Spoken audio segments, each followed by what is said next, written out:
বিসমিল্লাহির রহমানির রহিম। ওকে, আজকে আমরা জিটি প্যাসেজ সম্পর্কে সম্মুখ একটা ধারণা দেওয়ার চেষ্টা করব, যেহেতু আমাদের সদ্য নতুন একটি ব্যাচ সংযোজন হয়েছে।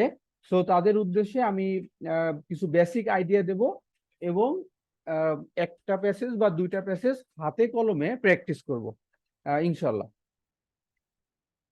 ওকে, আমরা আগেই বলেছিলাম যে আইএলটিএস এর যে কোশ্চেন প্যাটার্ন রয়েছে, আপনার filling the blanks, true false not given, list of headings, name matching, সকল কোশ্চেন টাইপস, এটা টিপস অ্যান্ড ট্রিক্স একাডেমিক হোক আর জিটি হোক, এটা 100% সেম। বাট জিটি ক্যান্ডিডেট যারা, আপনাদের জন্য একটা সুখবর হচ্ছে এরকম, যেরকম বলবো মোটামুটি ঠিক সেরকম, যে আপনাদের কোশ্চেনটা অনেক সহজ। দুঃখের বিষয় হচ্ছে কোশ্চেন সহজ হওয়া সত্ত্বেও মার্কিং ক্রাইটেরিয়াটা অনেক কঠিন। সহজ কোন ক্ষেত্রে? যে আপনার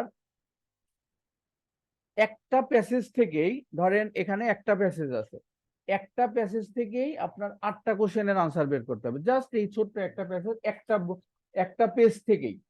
আর একাডেমিকে দেখা যায় যে 2টা পেজ থাকে, 2.5টা পেজ থাকে, সেখান থেকে আপনার 13টা কোশ্চেনের আনসার বের করতে হয়, 14 কোশ্চেন্স এর আনসার বের করতে হয়।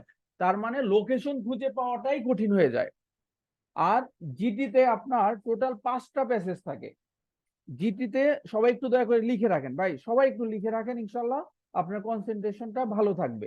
সো রিডিং ভাই, রিডিং এটা একটা ধৈর্যের জিনিস ভাই। এটা এরকম না যে স্পিকিং এর মতো, রাইটিং এর মতো এখন ধরলেন পরে সাথে সাথে হয়ে গেল, বা অল্প সময়ের মধ্যে সাজেশন বা গাইডলাইন্স মেনে এটা হয়ে গেল। রিডিংটা এটা একটা ধৈর্যের জিনিস। রিডিং এর ইমপ্রুভমেন্টটা স্লো হয় যতক্ষণ পর্যন্ত না আপনার রিডিং হ্যাবিট না বাড়ছে, রিডিং সম্পর্কে আপনার ওভারঅল আইডিয়া না আসছে, ততক্ষণ পর্যন্ত আপনার রিডিং এর ওভারঅল স্কোর ইমপ্রুভ করাটা কঠিন। আর টিপস ট্রিক্স তো আছেই ভাই। সো এগুলোর সাথে আপনার প্র্যাকটিসও করতে হবে। এজন্যই রিডিং হচ্ছে ভাই ধৈর্যের জিনিস।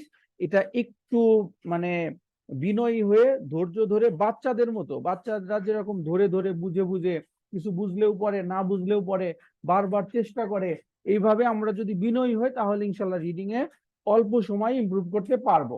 ওকে, আমাদের জিটি প্যাসেজের মধ্যে, জিটি রিডিং এ আপনার মোস্ট অফ দা কেসেস 4টা প্যাসেজ থাকে। এর মধ্যে সেকশন 1 এ 2টা প্যাসেজ থাকে, 2টা প্যাসেজ। ওকে, আচ্ছা, গ্রামার ইগনোর গ্রামার, আমি এখানে প্যাসেজই লিখলাম। ধরেন সেকশন 1-এ 2টা প্যাসেজ থাকে, 2টা প্যাসেজে আপনার সাপোজ 14 কোশ্চেন্স, 14 কোশ্চেন্স, 14টা কোশ্চেন থাকে। আবার সেকশন 2-তে, চৌধুরী সাহেব, সেকশন 2-তেও আপনার 2টা প্যাসেজ থাকে, 2টা প্যাসেজ থাকে। এখানে আপনার 13 অথবা 14 কোশ্চেন্স থাকে। মজার ব্যাপার হচ্ছে এই জিটির প্যাসেজ গুলো 100% ইনশাল্লাহ মোস্ট অফ দা কেসেস জিটির প্যাসেজ গুলো সহজ হয়। কেন সহজ হয়? কারণ জিটির মার্কিং ক্রাইটেরিয়া কঠিন। জিটির উদ্দেশ্য কি ভাই? জিটি উদ্দেশ্য হচ্ছে আপনি একটা দেশে জব করতে যাবেন, ডিরেক্ট জব, আপনার পড়াশোনা করতে হবে না, সরাসরি এই দেশে চাকরির এক্সপিরিয়েন্স আছে, নতুন একটা দেশে যে চাকরি করবেন। সো এই জিটি ক্যান্ডিডেটরা, কারো কারো দরকার 7, কারো দরকার 8, কারো দরকার 4, কারো 4.5, কারো 5। সো এটার উদ্দেশ্য হচ্ছে যাদের আইএলটিএস স্কোর 4 দরকার, তারা যেন এই সহজ সহজ জিনিসগুলো দেখে 4টা হচ্ছে অ্যাচিভ করতে পারে, 5টা অ্যাচিভ করতে পারে, 5.5, 6, এটা যেন তারা অতি সহজে অ্যাচিভ করতে পারে। আর যারা আপনার 9 দরকার, 8 দরকার, 7 দরকার, 7.5 দরকার, তাদেরকে একাডেমিকের মতোই কোশ্চেন ফেস করতে হবে। কারণ যে প্যাসেজ 3টা বা সেকশন 3টা অলওয়েজ কঠিন হয়। এটা কোশ্চেনের একটা প্যাটার্ন ভাই। আপনার সেকশন 1-2 যেমন সহজ হবে, সেকশন 3 মাস্ট কঠিন হবে। এই সেকশন 3টা একাডেমিকের মতোই।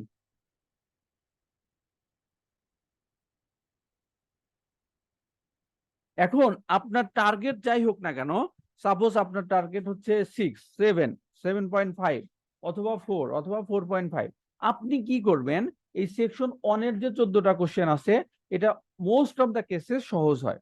এখানে কি থাকে, এখানে থাকে ইনফরমেশন ম্যাচিং,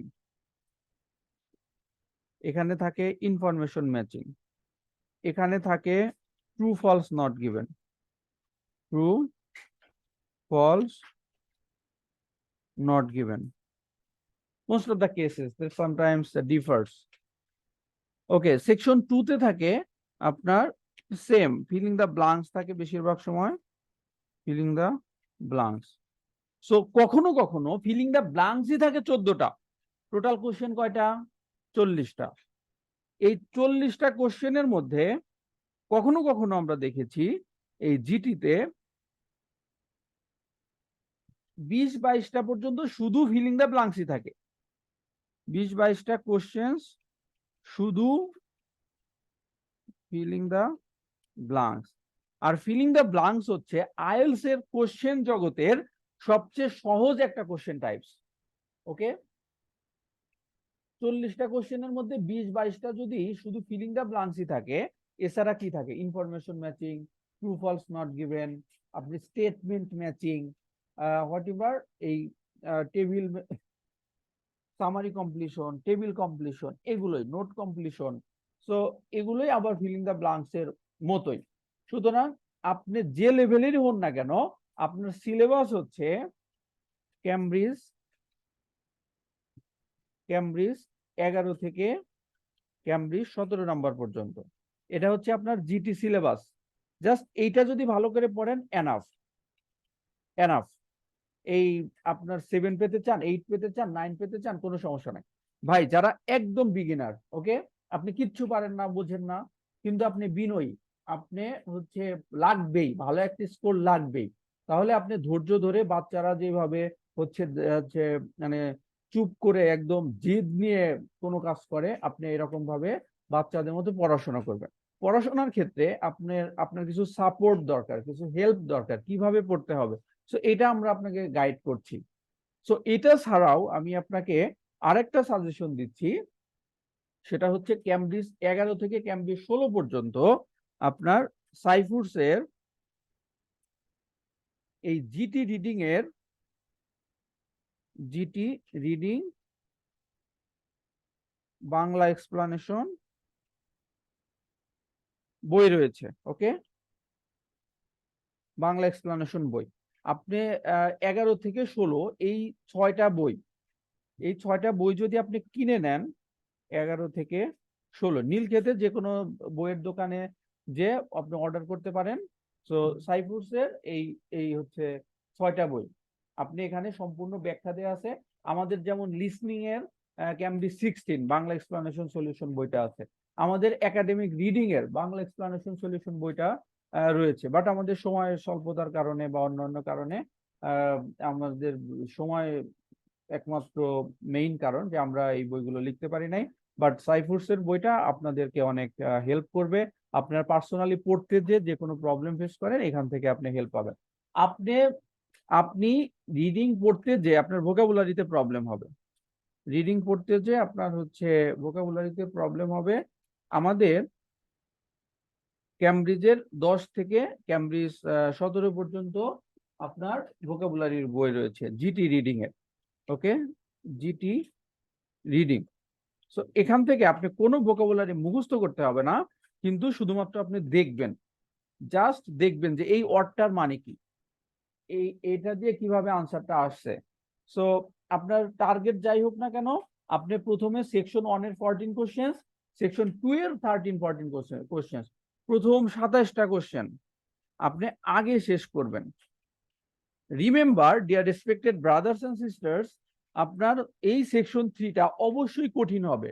কাজেই যে আল্লাহর বান্দা সেকশন 1 আর সেকশন 2 তেই ভালো করতে পারে না, মানে হচ্ছে তার এই 27টা কোশ্চেনের মধ্যে যতক্ষণ পর্যন্ত আপনার 25+ না হবে, ততক্ষণ পর্যন্ত আপনি সেকশন 3 এর যোগ্যতাই অর্জন করেন নাই। রিমেম্বার। সো এটা হচ্ছে ভাই বাস্তবতা, আমি আপনাদেরকে ভয় দেখাচ্ছি না, এটা বাস্তবতা। আপনি যদি আগের থেকেই জানেন যে কোন প্লেয়ার কেমন, তাহলে তাকে খেলতে আপনার সুবিধা হবে।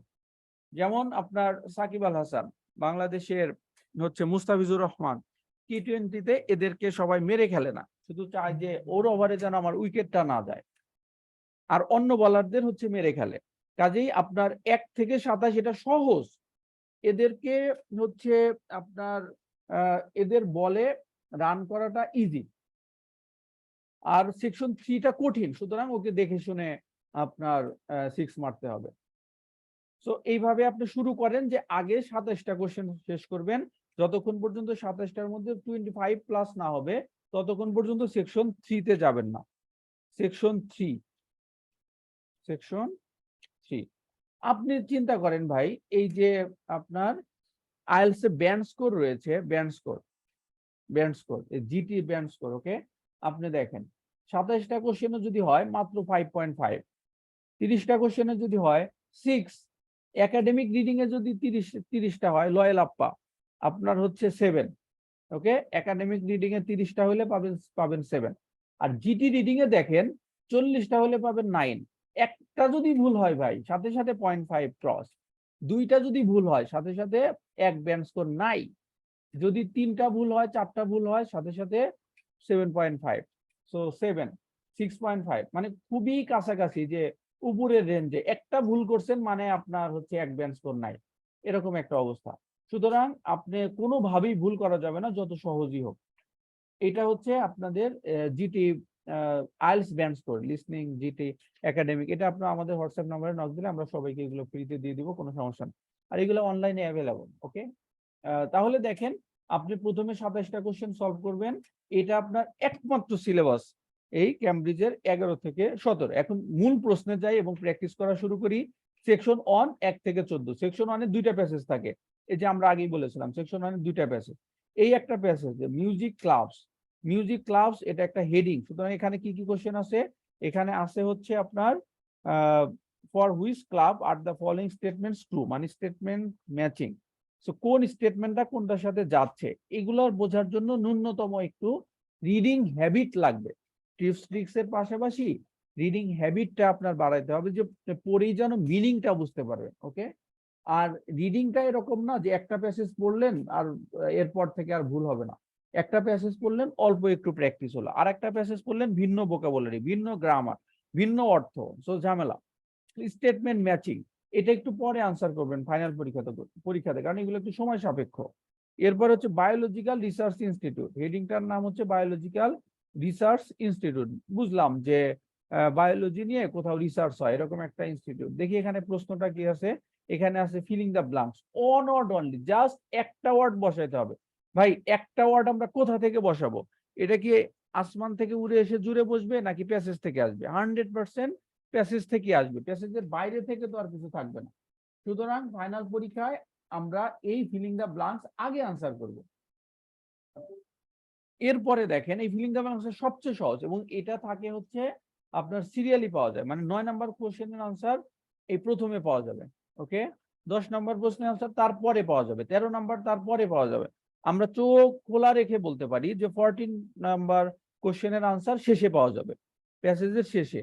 এই যে দেখেন এখানে আছে you should phone 3333 if any kind of dash occurs, কি ঘটনা ঘটলে আপনি এখানে হচ্ছে এখানে কল করবেন, তাহলে এটা একদম শেষে পাওয়া যায়, এটাকে বলে সিরিয়ালি পাওয়া যায়। আর আপনার রিডিং এর ক্ষেত্রে 3টা কাজ করতে হবে, প্রথমে আপনাকে হচ্ছে কিওয়ার্ড নিতে হবে, ওকে, কিওয়ার্ড। 2 নাম্বার হচ্ছে আপনাকে কিওয়ার্ড দেখে প্যাসেজের লোকেশনে যেতে হবে, লোকেশন।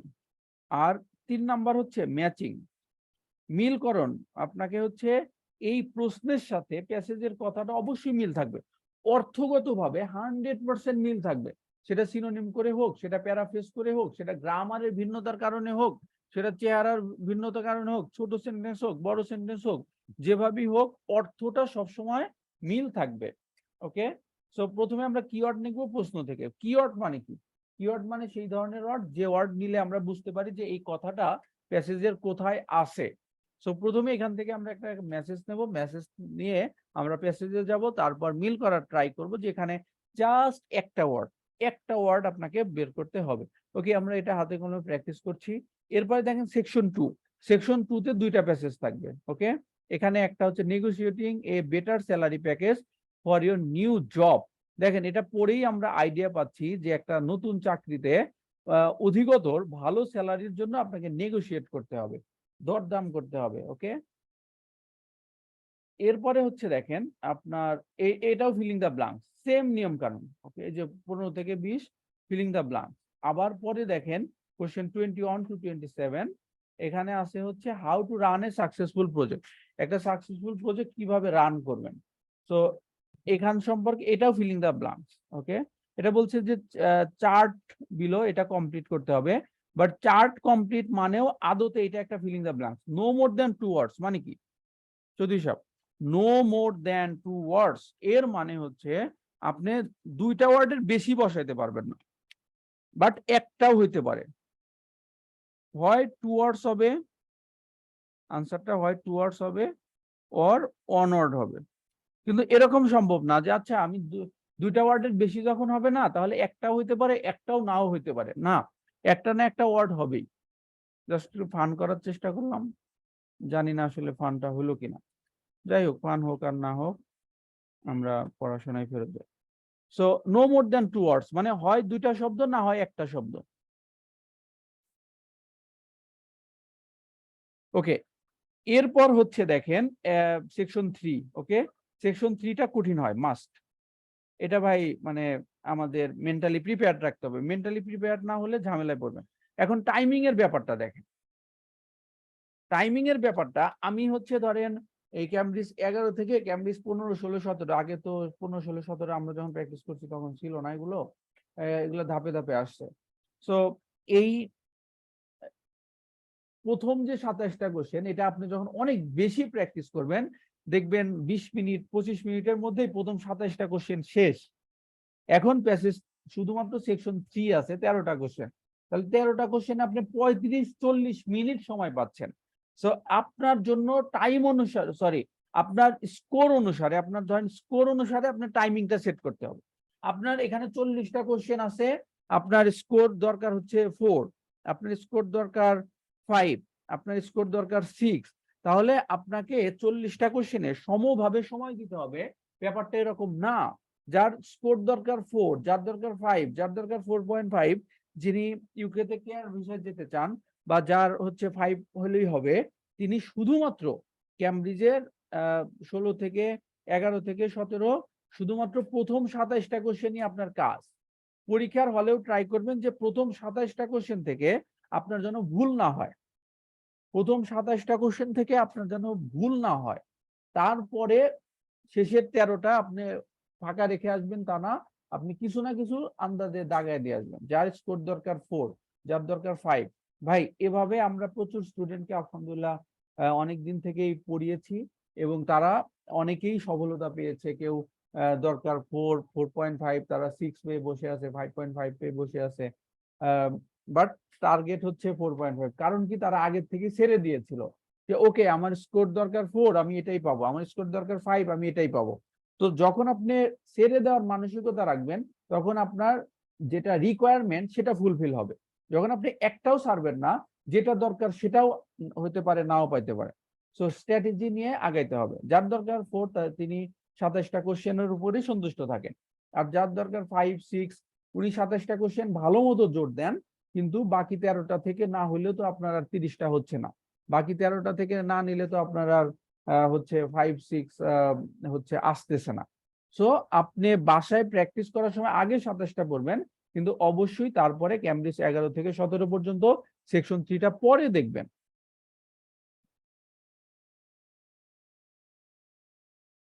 ইউসুফ ভাই, আমি তো বললাম কথাটা যে আপনি আগে পড়বেন হচ্ছে প্রথম 27টা, তারপরে আপনি হচ্ছে বাকি যে সেকশন 3 রয়েছে এটা পরে পড়বেন।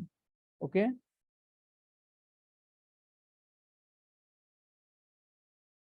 আমি তো বলি না যে আপনি পড়তে হবে না।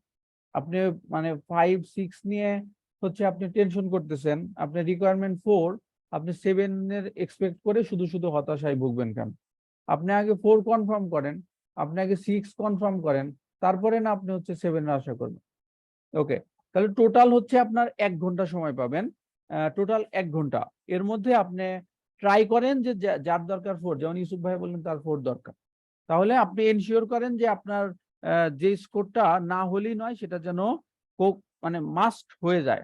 ওকে, যেমন হচ্ছে 4 পাওয়ার জন্য 15টা হইতে হবে, আপনি মেক শিওর যে 27টার মধ্যেই 15টা হয়ে যায়। তারপর যত বেশি ভালো করার আপনি করতে থাকেন, রিল্যাক্সে আপনি তারপরে এক্সাম দিতে থাকবেন। আগে পরীক্ষার হলে শিওর হন যে হ্যাঁ আপনার রিকোয়ারমেন্টটা ফুলফিল হয়েছে। ক্যামব্রিজের বই থেকে কখনোই কমন পড়বে না, ক্যামব্রিজ আইএলস কখনো কমন পড়ে না, কিন্তু কোশ্চেন প্যাটার্নটা সেম পাবেন। ওকে ওকে, তাহলে চলুন আমরা হচ্ছে এটা হাতে কলমে প্র্যাকটিস করি। যেটা বলছিলাম যে biological research institute, biological research institute, এটা হচ্ছে আপনার পেজ নাম্বার 88, পেজ নাম্বার 88। তাহলে প্রথমে কি বলেছিলাম? প্রথমে বলেছিলাম যে আমাদের কিওয়ার্ড নিতে হবে, তারপরে বলেছিলাম আমাদের প্যাসেজের লোকেশনে যেতে হবে, কিওয়ার্ড ধরে প্যাসেজের লোকেশন। ওকে, দেখেন, if you come by car, আপনি যদি গাড়িতে আসেন, dash will tell you, dash will tell you, যদি গাড়িতে আসেন ড্যাশ উইল টেল ইউ, বলবে, উইল টেল, কেউ একজন বলবে ওয়্যার টু পার্ক ইট, কোথায় আপনাকে পার্ক করতে হবে। তাহলে কি বুঝলাম? যে if you come by car, যদি আপনি গাড়িতে আসেন, ড্যাশ উইল টেল ইউ, তাহলে এখানে বোঝা যাচ্ছে একটা সাবজেক্ট হবে, কেউ আপনাকে বলবে। ওকে, বা কিছু একটা আপনাকে ইঙ্গিত দিবে যে এখানে আপনাকে যাইতে হবে। দেখেন, আমি হয়তো আপনাকে একটা পড়াচ্ছি, একটা দেখাচ্ছি, আপনি এটার আনসারটাই মুখ্য বিষয় নয়। আপনি ট্রাই করেন যে এরকম প্রশ্নের আনসার আপনি ফাইনাল পরীক্ষায় আসলে আরো কিরকম ভাবে হচ্ছে আনসারটা করতে পারেন, এটা আপনার মুখ্য উদ্দেশ্য রাখেন। Okay, so if you come by car, যদি আপনি গাড়িতে আসেন, ড্যাশ উইল টেল ইউ, কেউ একজন আপনাকে বলবে ওয়্যার টু পার্ক ইট, কোথায় আপনাকে পার্ক করতে হবে। সুতরাং এখানে একটা সাবজেক্ট বসবে, লিখে রাখেন, মানে আন্দাজ করবেন, যে আগেই আন্দাজ করবেন যে কোন টাইপসের ওয়ার্ড গুলো এখানে আসতে পারে, এখানে আসতে পারে, এটা আপনি আন্দাজ করে রাখবেন। আর এই যে অনট অনলি বলেছে, এটা গোল দাগ দিয়ে রাখবেন, যে একটা ওয়ার্ডই আপনি এখানে বসাইতে পারবেন। ওকে, সো সাবজেক্ট বসবে,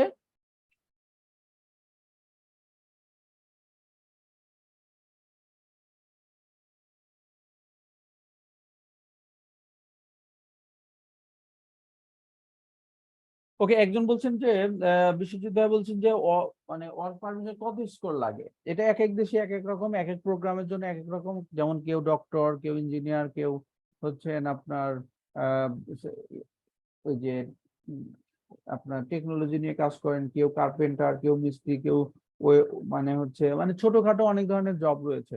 সো 7.57 যারা ডক্টর, ইঞ্জিনিয়ার বা হাই প্রফেশনে আছেন।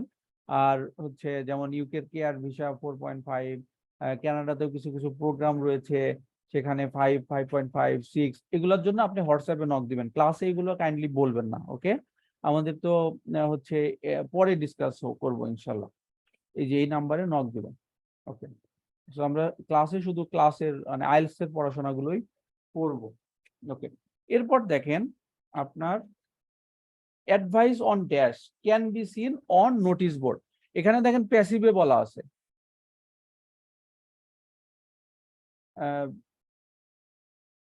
Advice on dash can be seen on notice boards, তাহলে ক্যান বি সিন এটা প্যাসিভে আছে, এটা আছে প্যাসিভে, মানে দেখা যেতে পারে, দেখানো হয়ে থাকে, দেখা যেতে পারে অন নোটিশ বোর্ড, তাহলে অ্যাডভাইস অন ড্যাশ, অ্যাডভাইস দেখা যেতে পারে অন ড্যাশ, কিছু একটার অ্যাডভাইস।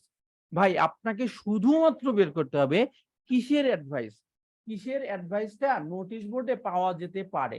এর বেশি কিছু আমাদের জানার বোঝার কোনো দরকার নেই, শুধুমাত্র আপনি জানেন যে অ্যাডভাইস অন ড্যাশ, কিসের অ্যাডভাইস আপনার দেখা যেতে পারে অন নোটিশ বোর্ড। আর কেউ একজন আপনাকে বলবে, ভাই পরীক্ষার হলে ফাইনাল পরীক্ষা ইনশাল্লাহ ছোট্ট একটা মেসেজ নেবেন, ছোট্ট মেসেজ নিবেন, মেসেজ থেকে ছোট্ট মেসেজের মানে ওই মেসেজটার আনসার বের করার ট্রাই করবেন। কারণ এখানে কে বলবে, আপনার কি বের করবেন এখান থেকে, যে বলবে তাকে, আপনাকে কে বলবে।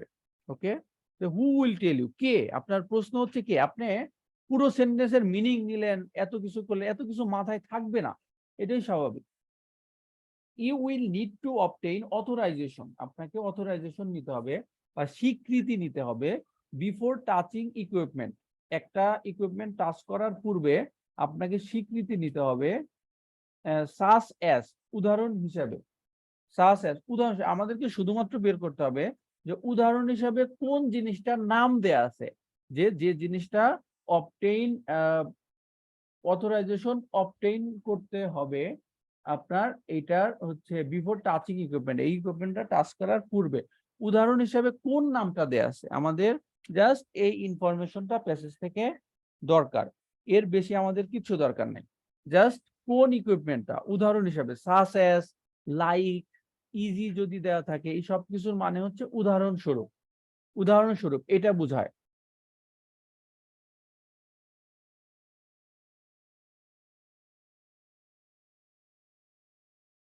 ওকে, এরপরে দেখেন permission from management is required. এই যে দেখেন এখানে আছে হচ্ছে প্যাসিভে, আর প্রশ্নে থাকতে পারে অ্যাক্টিভে।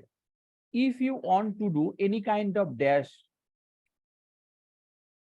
পারমিশন ফ্রম দ্য ম্যানেজমেন্ট, ম্যানেজমেন্টের কাছ থেকে পারমিশন নিতে হবে।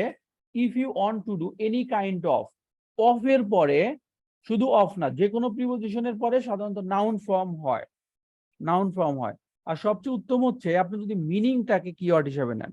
মিনিং কিওয়ার্ড হিসেবে হইতে পারে যেমন হচ্ছে কোনো ইটালিক অথবা বোল্ড করা ওয়ার্ড, কোনো নাম্বার, কোনো সংখ্যা, এগুলো হচ্ছে উত্তম কিওয়ার্ড। নাম্বার, এগুলো আমরা মেইন ব্যাচে ক্লাসে অনেকবার বলেছি। আহ কোনো ডেট অথবা কোনো প্রপার নাউন, এগুলো হচ্ছে আপনার কিওয়ার্ড হয়। আর কিওয়ার্ড মানে সেই ধরনের ওয়ার্ড যে ওয়ার্ড নিলে সহজে বোঝা যায় যে আপনার এই এই কথাটা প্যাসেজের কোথায় আছে। আর এনি কাইন্ড অফ ড্যাশ, আপনি যদি কি করতে চান, সবচেয়ে উত্তম হয় যদি আপনি মিনিংটাকে কিওয়ার্ড হিসেবে নেন। মিনিংটাকে যদি কিওয়ার্ড হিসেবে নেন, আর আগেই আপনাকে একটা প্রেডিক্ট করতে হবে, আন্দাজ করতে হবে যে আচ্ছা কোন টাইপসের ওয়ার্ড এখানে আসতে পারে। প্রেডিক্ট, চিন্তা ভাবনা করতে হবে বা আন্দাজ করতে হবে কোন টাইপসের ওয়ার্ড এখানে আসতে পারে। Permission from the management is required if you want to do any kind of dash, যদি আপনি কিছু একটা করতে চান, permission from the management. The institute does not provide a dash for children visiting the programs, তাহলে does not provide a dash, institute কি করে না, কিছু একটা, চৌধুরী সাহেব কিছু একটা প্রোভাইড করে না। আমাদেরকে বের করতে হবে যে কোন জিনিসটা প্রোভাইড করে না। আর আর্টিকেলের পরে সাধারণত নাউন ফর্ম বসে, এর পরে সিঙ্গুলার নাউন ফর্ম বসে। ওকে, এর পরে সিঙ্গুলার সিঙ্গুলার নাউন ফর্ম বসে। বুঝতেছি এখানে একটা এ আছে। তারপর you should phone 3333 if any kind of dash occurs. এই যে দেখেন এখানে প্রিপোজিশনের পর নাউন ফর্ম হয়, কারণ প্রিপোজিশনের পর কি হয় ভাই, নাউন ফর্ম হয়। কিন্তু নাউনটা যদি থাকে তাহলে নাউনের আগে অ্যাডজেক্টিভ বসে।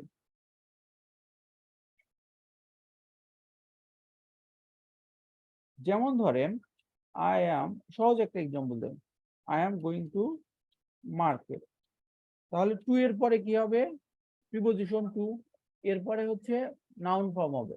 আর ভার্ব আসলে সেটার ভার্বের সাথে আইএনজি হয়, অথবা টু এর পরে ভার্বের প্রেজেন্ট ফর্ম হয়।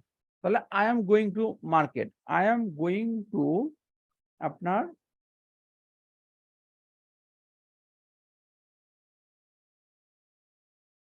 Laptop market. এখানে ল্যাপটপটা অ্যাডজেক্টিভ হিসেবে ব্যবহার হয়েছে। কঠিনের দিকে গেলাম, আচ্ছা গ্যাঞ্জাম লাগবে। I am going to nice market, আমি একটা ভালো মার্কেটে যাচ্ছি, তাহলে টু এর পরে প্রিপোজিশনের পরে নাউন বসবে, ভালো কথা, কিন্তু মার্কেটটা তো অলরেডি নাউন, এই জন্য নাউনের আগে অ্যাডজেক্টিভ বসবে। So if any kind of dash occurs, তাহলে অকার্সটা তো নাউন, অফ এর পরে প্রিপোজিশনের পরে নাউন ফর্ম হয়, তাহলে যেহেতু নাউন অলরেডি আছে তাহলে তার আগে একটা কি হবে ভাই, অ্যাডজেক্টিভ হবে। ওকে, তাহলে চলুন এখন আমরা হাতে কলমে প্র্যাকটিস করি। সো যে কথাগুলো বললাম এগুলো একটা শীট আকারে আছে, আমাদের মেইন ব্যাচে সবাইকে দেখিয়েছিলাম, আবার একটু আমি স্মরণ করিয়ে দিতে চাই। এবং এগুলোর সাথে সাথে যদি মিনিংটা মাথায় রাখেন তাহলে সবকিছু মিলিয়ে ফাইনাল পরীক্ষায় আনসার করাটা সহজ। শুধুমাত্র টিপস ট্রিক্স দিয়ে হবে না, শুধুমাত্র প্র্যাকটিস দিয়ে হবে না, টিপস ট্রিক্স এবং প্র্যাকটিস একসাথে করতে হবে। তারপরে ইনশাল্লাহ আশা করা যায় যে আপনি ফাইনাল পরীক্ষায় ভালো করবেন। ওকে। আর আমরা যে একাডেমিক সম্পর্কে যত কথা বলি, যা পড়াই, ওগুলো সেম। আপনাদেরকে জাস্ট এটা একটা মানে মেন্টাল স্যাটিসফ্যাকশনের জন্য আমরা জিটির বই থেকে প্র্যাকটিস করাই, যাতে আপনারা না বলতে পারেন যে ভাই আপনি তো শুধু একাডেমিক থেকে পড়ান। একাডেমিকটা কঠিন, কাজে কঠিনটা যদি আপনারা দেখেন, সহজটা তো সবার জন্য ইজি হয়ে যাবে, এটাই স্বাভাবিক। ওকে ওকে, তাহলে দেখেন এই যে হয়ে গেল রে।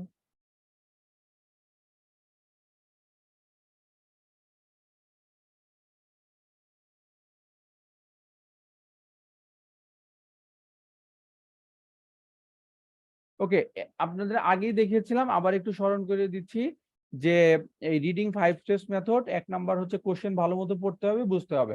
এরপর কিওয়ার্ড নিতে হবে। কিওয়ার্ড এই যে ইটালিক বোল্ড করা word, proper noun, common noun, adjective, adverb, verb. তারপরে হচ্ছে এই কোশ্চেন থেকে কিওয়ার্ড গুলো নিয়ে প্যাসেজে যাবেন। প্যাসেজে যেখানে পড়বেন ওই লাইনটা ভালো মতো পড়বেন, যদি না পান আগের লাইন পরের লাইন পড়বেন। আর কিওয়ার্ড হিসাবে এই যে proper noun, common noun, italic bold করা যে কোনো নাম্বার পেলে সেটা বেটার। আর সবসময় number, italic word, proper noun এগুলো না পেলে অ্যাডজেক্টিভ, অ্যাডভার্ব হিসাবে নেবেন। আর সবচেয়ে উত্তম কিওয়ার্ড হচ্ছে মিনিং। মিনিং যদি নিতে পারেন, পরীক্ষার হলেই বুঝতে পারবেন যে আপনার আনসারটা সহি। ওকে।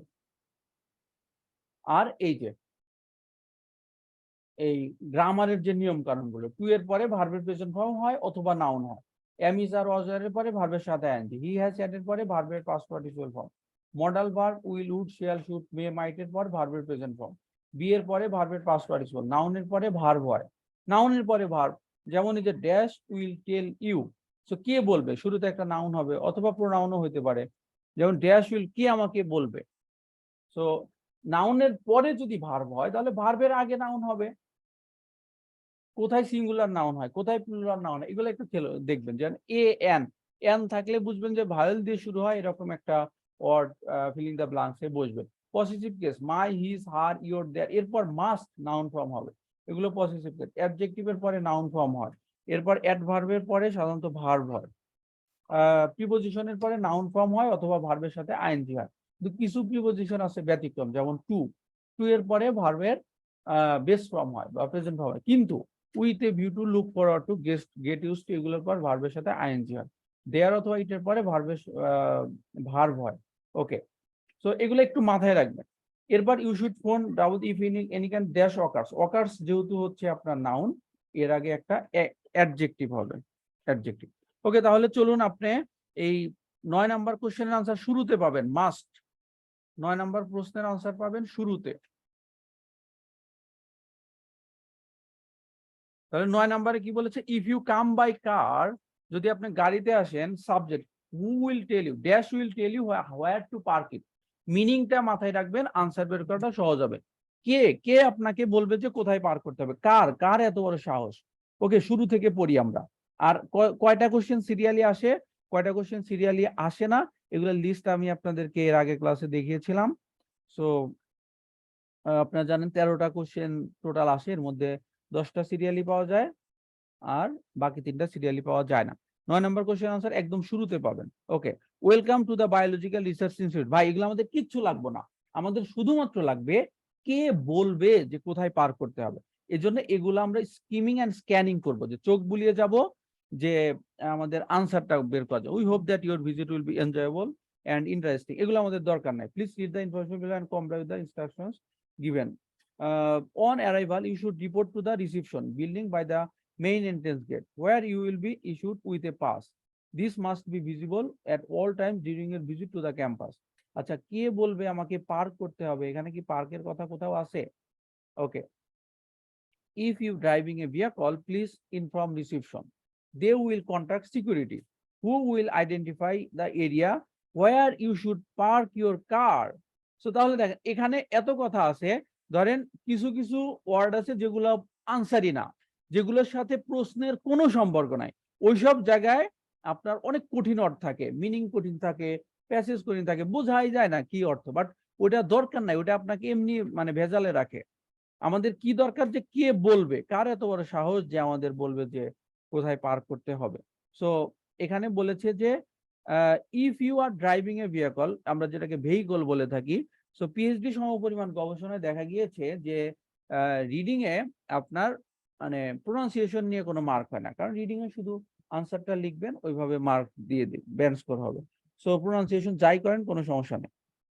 জাস্ট একটা ফান করলাম, জানি না ফানটা হলো কিনা। যাই হোক, if you are driving a vehicle, যদি আপনি একটা গাড়ি চালান, প্লিজ ইনফর্ম রিসিপশন, রিসিপশনে আপনি জানান। They will contact security who will identify the area where you should park your car. আমি জানি এখানে বেশিরভাগ হচ্ছে আপনি সিকিউরিটি বলবেন, কারণ আনসারটা সিকিউরিটি, কিন্তু ভুল করে অনেকে রিসিপশনও বলতে পারেন।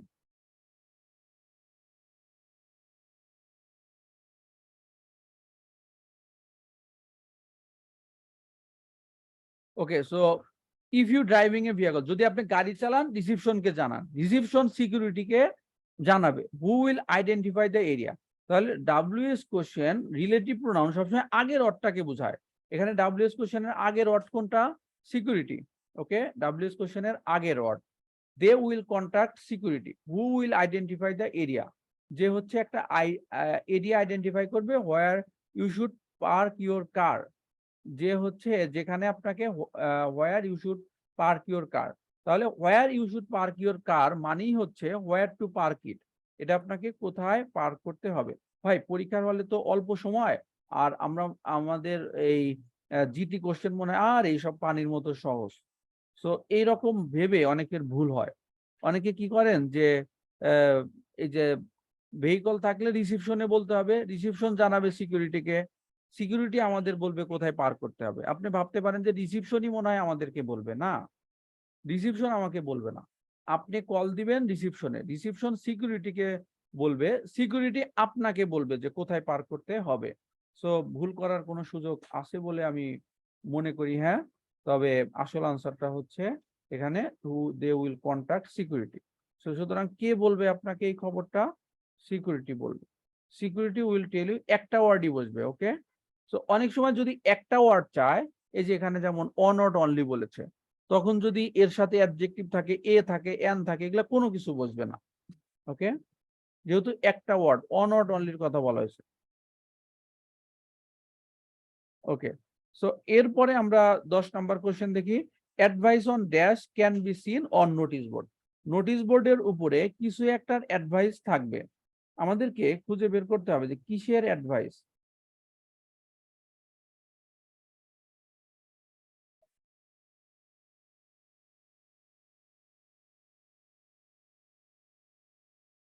কিসের অ্যাডভাইস? ওকে,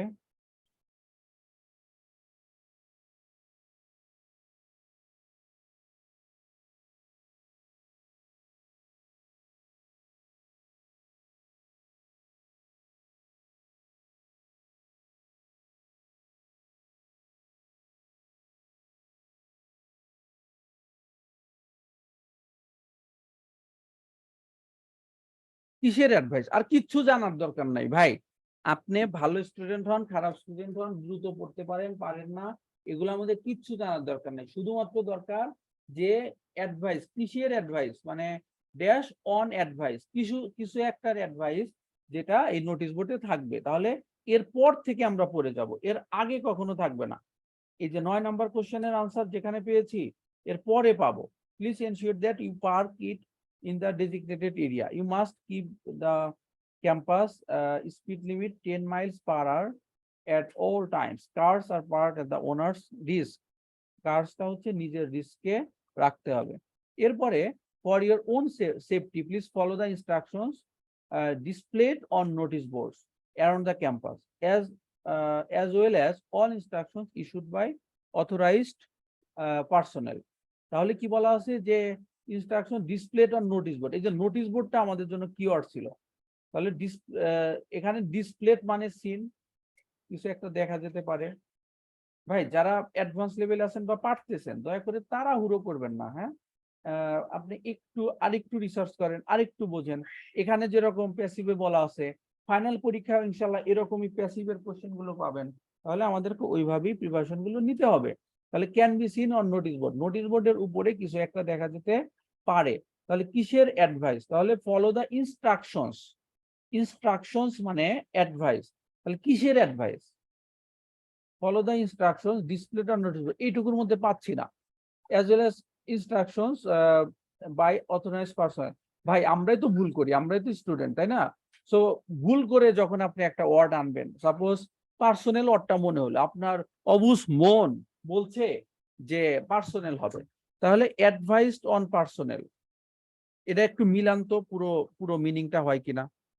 পার্সোনালের পার্সোনাল মানে শ্রমিক সম্প্রদায়, শ্রমিক সম্প্রদায়ের অ্যাডভাইস, শ্রমিক সম্প্রদায়ের অ্যাডভাইস এখানে কি এটার সাথে মেলে?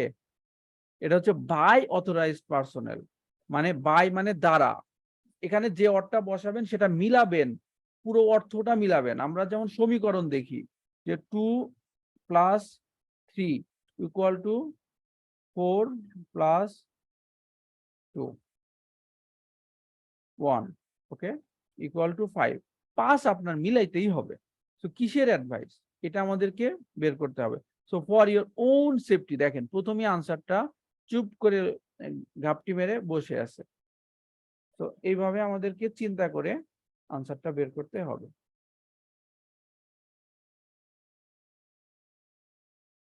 ফর ইওর ওন সেফটি, তাহলে কিসের ব্যাপারে থাকবে? নোটিশ বোর্ডে দেওয়া থাকবে for your own safety.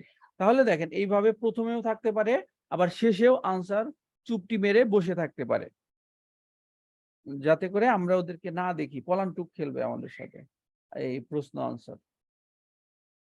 Okay, just fun করলাম, ডোন্ট মাইন্ড।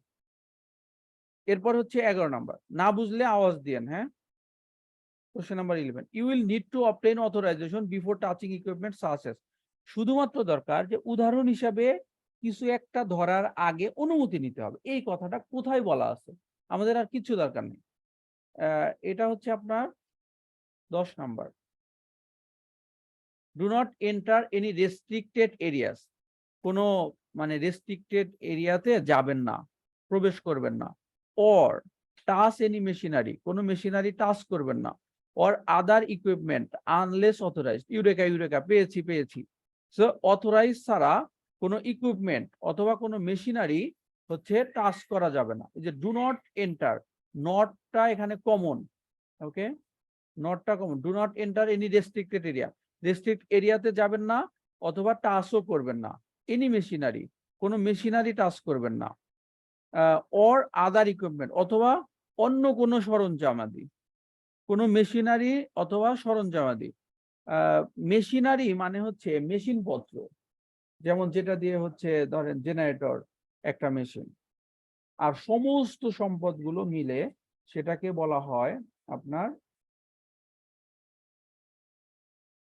এই যে ইকুইপমেন্ট। ইকুইপমেন্ট, অনেকে ভুল করে এখানে ইকুইপমেন্ট দিতে পারেন, কিন্তু ইকুইপমেন্ট মানে হচ্ছে সকল ধরনের সরঞ্জামাদি, সকল ধরনের সম্পদ, যে কোনো কিছু। বাট মেশিনারি একটা ফিক্সড জিনিস।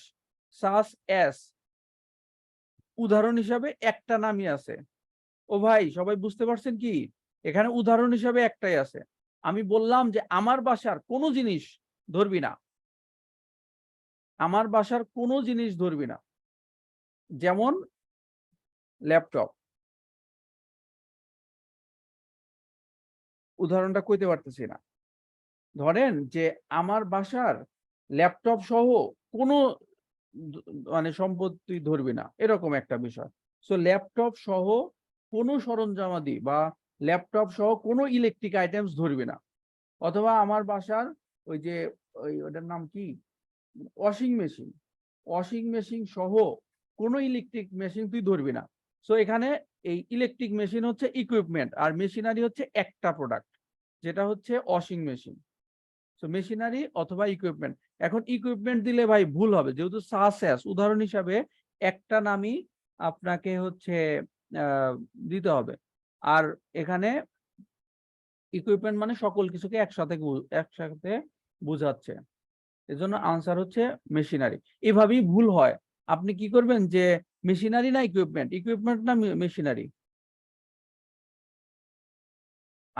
এরকম বলতে, আচ্ছা মেশিনারির চেয়ে ইকুইপমেন্ট বড়, তাহলে ইকুইপমেন্টটাই আনসার। আপনার মনে ইকুইপমেন্টটা ভালো লাগছে, আপনার ভালো লাগলে কি হবে, কিন্তু মিশনারি আনসার করার পরে ব্যান্ড স্কোর পাওয়ার পরে ফাইনাল আইএলস রেজাল্টের পরে আপনার মনটা খারাপ হবে। ওকে, আশা করি বিষয়টা বুঝেছেন। তারপরে দেখেন permission from the management is required. Permission নিতে হবে if you want to do any kind of dash. যদি আপনি কিছু একটা করতে চান তাহলে আপনাকে কি কি কি করতে হবে চৌধুরী সাহেব? পারমিশন নিতে হবে।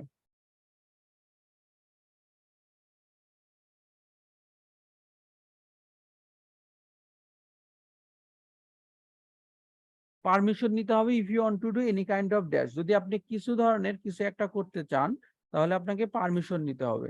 Okay, so visitors must be accompanied by their host at all time whilst on the campus. আচ্ছা, পারমিশনের কথাটা কই আছে রে ভাই? Entry into certain areas requires the wearing of special clothing or equipment. আমাদের শুধুমাত্র দরকার যে হচ্ছে পারমিশন নিতে হবে। পারমিশনের কথাটা কোথায় বলা আছে? This will be provided for your host who will advise you on the appropriate protection for the areas you visit. Permission. Unless your host has previously obtained permission. Unless মানে যদি না। Unless মানে যদি না। যদি না থাকে। Unless মানে যদি না। সবাই লিখে রাখেন। যদি না। Okay. Unless মানে যদি না। Your host has previously obtained permission from the institute management. যদি ইনস্টিটিউট ম্যানেজমেন্ট থেকে আপনার আগেই এই পারমিশনটা না নেওয়া হয়ে থাকে, photography whether still or video, যদি ফটোগ্রাফি, ঠিক আছে লেখা বইয়ে, ফটোগ্রাফি যদি অনুমতি না নেওয়া থাকে, যেমন নাকি photography whether still or video, still মানে স্থির ছবি, স্থির চিত্র মানে একটা ছবি যদি নেন, আর ভিডিও মানে চলচ্চিত্র, চলচ্চিত্র মানে যে ছবিটা চলমান চলমান একের পর এক ছবি। আপনার চলচ্চিত্রে এভাবেই বানানো হয় যে লাখো লাখো কোটি কোটি ছবির সমন্বয় একসাথে যখন করা হয় তখন মনে হয় হেঁটে যাচ্ছে, চলে যাচ্ছে, মারতেছে, মারামারি করতেছে। সো এই একটা ছবি থেকে হাজার ছবি দিয়ে ভিডিও বানানো হয়। যাই হোক, ইলেকট্রিক পড়াশোনায় চলে যাচ্ছে। সো ফটোগ্রাফি এটা স্থির চিত্র হলেও হবে না, আপনার চলচ্চিত্র is not permitted in any part of the campus. ক্যাম্পাসের কোনো জায়গায় এটা আপনার কি করা যাবে না, অনুমতি না, মানে আপনার অনুমতি প্রাপ্ত নয়। তার মানে আপনি এই স্থির চিত্র নেন অথবা হচ্ছে আপনার যে চিত্রই নেন না কেন, যদি আপনার হোস্ট হয়ে থাকেন এবং ম্যানেজমেন্টের কাছ থেকে পারমিশনটা না নেওয়া থাকে তাহলে আপনি এটা করতে পারবেন না। যদি আপনার এটা না থাকে তাহলে আপনার অনুমতি আপনি পাবেন না। ওকে, তার মানে কি যে পারমিশন ফ্রম দ্য ম্যানেজমেন্ট যদি না থাকে পাবেন না, আর যদি থাকে তাহলে পাবেন। ঠিক আছে, বলা হলো যে যদি আপনার টিকিট না থাকে তাহলে শাহবাগে যে জাতীয় শিশু উদ্যান আছে, টিকিট না থাকলে প্রবেশ করতে পারবেন না। তার মানে কি, টিকিট থাকলে আপনি প্রবেশ করতে পারবেন, অথবা আপনার এই জাতীয় শিশু উদ্যানে প্রবেশের জন্য টিকিটটা দরকার। ভাই যারা অ্যাডভান্স লেভেলে আছেন মাইন্ড করেন না, যারা বিগিনার বা যাদের 4.5 6 এগুলো দরকার। সো কেউ যেন হচ্ছে মানে একদম বোঝা থেকে বাকি না থাকে। যে বুঝছেন উনি তো আরো প্র্যাকটিস করে ইমপ্রুভ করতে পারবেন, কিন্তু যে এখনো বোঝে নাই, যে আল্লাহর বান্দা বা 4.5 পাচ্ছে না, 6 পেতেই ভয় পাচ্ছে, তো তাদের জন্য আমাদের স্পেশাল এই ক্লাসগুলো জিটি, আর প্যাসেজ 3ও আমরা করাবো ইনশাল্লাহ। কিন্তু যাদের টার্গেট 7 8 9 তারা দয়া করে এই বইয়ের সাথে সাথে আপনি কি করবেন, আপনি একাডেমিকের বইগুলো একটু পড়বেন যেহেতু আপনার টার্গেট হাই, বাট আগে জিটির বই শেষ করবেন। আর যাদের টার্গেট কম, যারা গরিব অসহায়, তারা শুধুমাত্র ক্যামব্রিজের 1 থেকে 27 এটা আগে শেষ করবেন, তারপর আপনি হচ্ছে অন্য কোশ্চেন গুলো পড়বেন। এই জন্য আমি এত বারবার বলছি। তার মানে পারমিশন দরকার, কিসের জন্য পারমিশন দরকার? এই যে এনি কাইন্ড অফ ফটোগ্রাফির জন্য আপনার পারমিশনটা দরকার। ওকে, এরপর হচ্ছে ওকে, এরপর হচ্ছে ভাই 13, question number 13, The institute does not provide a dash for children visiting the campus.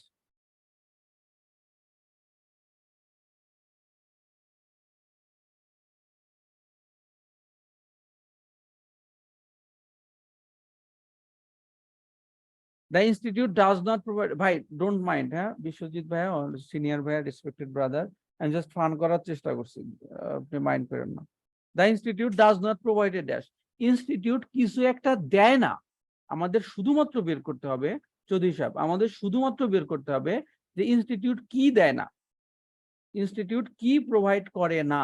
The institute does not provide a dash, institute কিছু একটা প্রোভাইড করে না, আমাদের শুধুমাত্র বের করতে হবে যে ইনস্টিটিউটের এত বড় সাহস প্রোভাইড করে না, কি প্রোভাইড করে না।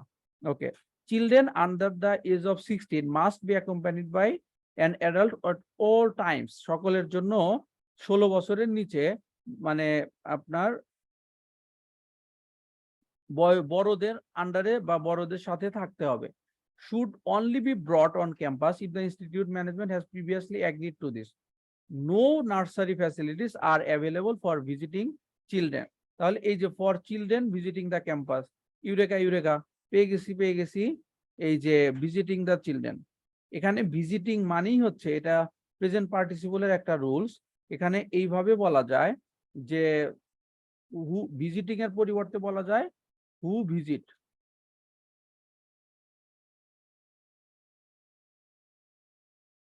হু ভিজিট মানেই হচ্ছে ভিজিটিং, হু ভিজিট মানেই হচ্ছে ভিজিটিং। তাহলে এই যে আপনি একদম টু দা পয়েন্টে মিলানোর চেষ্টা করবেন, এখানে আছে যে ভিজিটিং চিলড্রেন, আর প্রশ্নে আছে যে for children visiting the campus,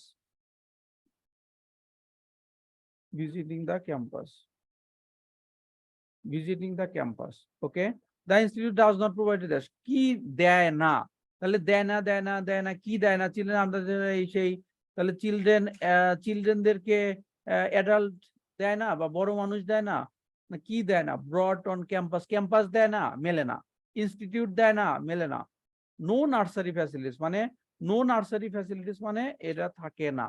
so no nursery facilities does not provide a dash, আপনি নার্সারি ফ্যাসিলিটিস মানে সুযোগ সুবিধা, তাহলে সুযোগ সুবিধা দেয় না নাকি হচ্ছে আপনার নার্সারি ফর চিলড্রেন, কোন অর্থটা আপনি দিতে চাচ্ছেন বলেন।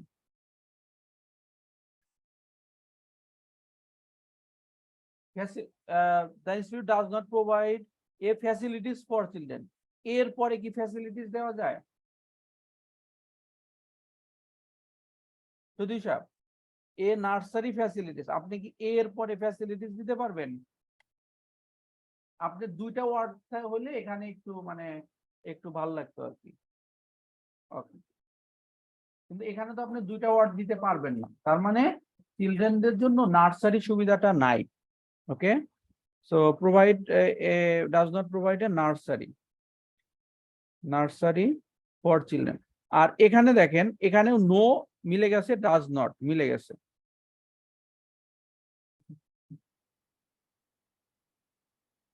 বিশ্বজিৎ ভাই বলছেন 12 নাম্বারটা বুঝি নাই, এখানে বলছে permission from the management is triggered, permission প্রয়োজন যদি আপনি কিছু একটা করতে চান, আর এখানে বলছে আনলেস, যদি আপনার পারমিশন না থাকে তাহলে ফটোগ্রাফি আপনি নিতে পারবেন না। বিশ্বজিৎ ভাই দেখেন, আনলেস মানে যদি না, যদি পারমিশন না থাকে তাহলে ফটোগ্রাফি আপনি নিতে পারবেন না।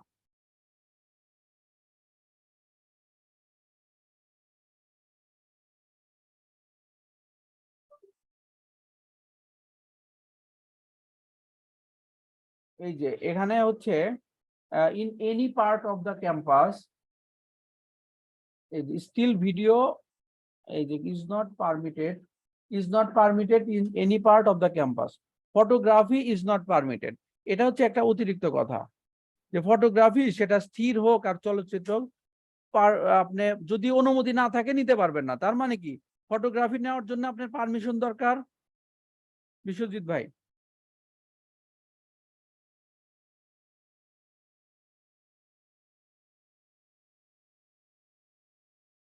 ফারুক ভাই, আপনি নিশ্চয়ই পরে জয়েন করছেন। এখানে দেখেন বলা আছে অনওয়ার্ড অনলি, নট অনলি, এই জন্য একটা ওয়ার্ড হবে। সত্যি বলেছি না? ফারুক ভাই আপনি পরে জয়েন করছেন।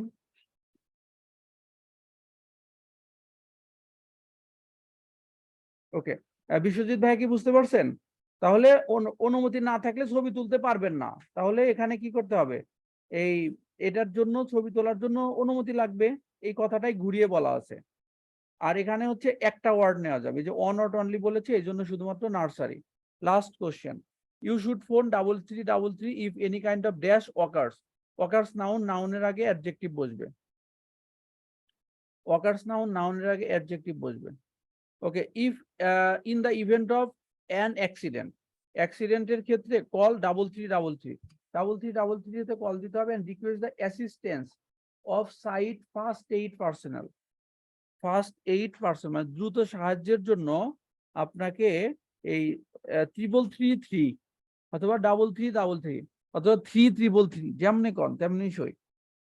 তাহলে you should phone 3333 if any kind of dash occurs.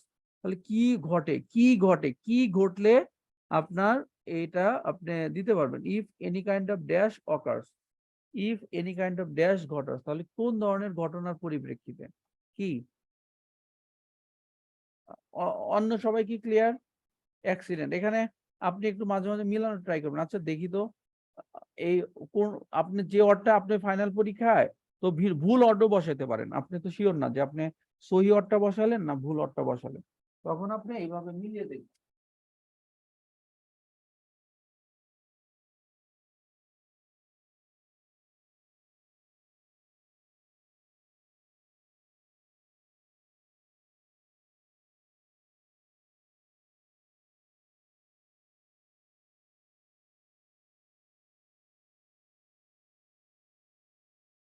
Okay, so accident occurs. তাহলে এরপরে কি আছে, এরপরেও আপনার যে সেকশন 2 তেও দেখেন এখানে ফিলিং দ্য ব্ল্যাঙ্কস, আবার সেকশন 2 তে দুইটাই ফিলিং, তার মানে এখানে একটা না 21টা ফিলিং দ্য ব্ল্যাঙ্কস। ফাইনাল পরীক্ষাতে ইনশাল্লাহ কম বেশি এরকমই পাবেন, গ্যারান্টি দেওয়া যায় না, বাট মিনিমাম 15টার কম বেশি মিনিমাম থাকে, 20টাও থাকে। এখানে দেখেন 21টার মতো আছে। এটা ফাইনাল পরীক্ষার কোনো এক সময় কোনো এক দেশে কোনো এক জায়গায় এই পরীক্ষা, এই কোশ্চেন দিয়েই পরীক্ষা হয়েছিল। সো এটারই আইএলটিএস এরই ফাইনাল কোশ্চেন, আর ফাইনাল পরীক্ষায় এই টাইপসেরই কোশ্চেন পাবেন ইনশাল্লাহ। তো আপনারা এইভাবে সেলফ স্টাডি করতে থাকেন, পড়তে থাকেন, ইনশাল্লাহ ভালো করবেন। তাহলে আপনারা এইভাবে প্র্যাকটিস করেন।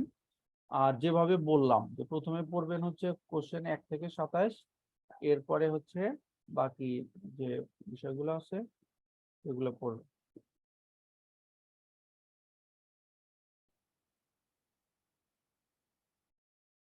ওকে, আপনাদের সবার অংশগ্রহণের জন্য অনেক শুকরিয়া, ধন্যবাদ। আহ, আর হয়তো ইনশাল্লাহ সামনে ফ্রাইডেটাই হচ্ছে এই টাইমে ক্লাস নিতে পারবো ইনশাল্লাহ। আর তারপরে তো আল্লাহ যদি নেয় কানাডা চলে যাব ইনশাল্লাহ। তারপরে হয়তো দুপুরের ক্লাসটা মেবি, এখন তো কানাডাতে হচ্ছে রাত 2টা 36 বাজে, তো একটু কম বেশি করতে হবে আর কি। বাট রাত 9:30 ঘটিকার যে ক্লাস ওইটা তো ফুল কোর্সের যে ক্লাসটা ওইটা ঠিক থাকবে, হ্যাঁ ওইটা ইনশাল্লাহ সমস্যা হবে না। রাত যে 9:30 ঘটিকায় যে ক্লাসটা হবে ইনশাল্লাহ। আর আমার ক্লাস শুরু সেপ্টেম্বরের 7 তারিখ থেকে, তার মানে আগস্ট মাসটা পুরোটাই ক্লাস টাস নেওয়া, কোনো ঝামেলা হবে না।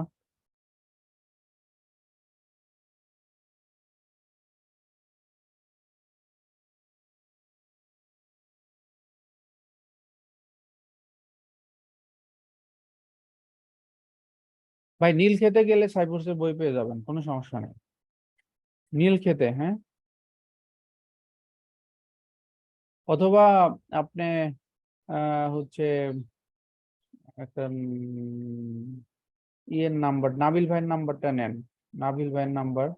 আচ্ছা হোয়াটসঅ্যাপে ইয়ে করেন, আমরা নাম্বারটা দিয়ে দিচ্ছি, হোয়াটসঅ্যাপে বললে নাম্বারটা দিয়ে দিব, সমস্যা নেই। আপনাকে হচ্ছে এটা এটা আমার সাথে কোনো সম্পর্ক নাই এখন। সাইফুডসের বই বিক্রি করলে বা বিক্রি হলে আপনার যা মন চায় কিনবেন, মন চায় আপনি দরকার কিনা এটা মনে করে আপনি কিনবেন। আমি বাংলাদেশে আরো দুই একটা বই সাজেস্ট করি রাইটিং এর জন্য, এটা সম্পূর্ণ স্টুডেন্টদের উপকারের জন্য। আমার ভালো মনে হয়, স্টুডেন্টের উপকার হয়, এই জন্য আমি বলি।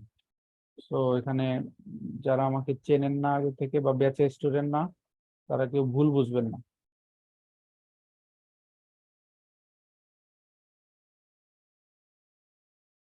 জি মুস্তাহিন ভাইয়া।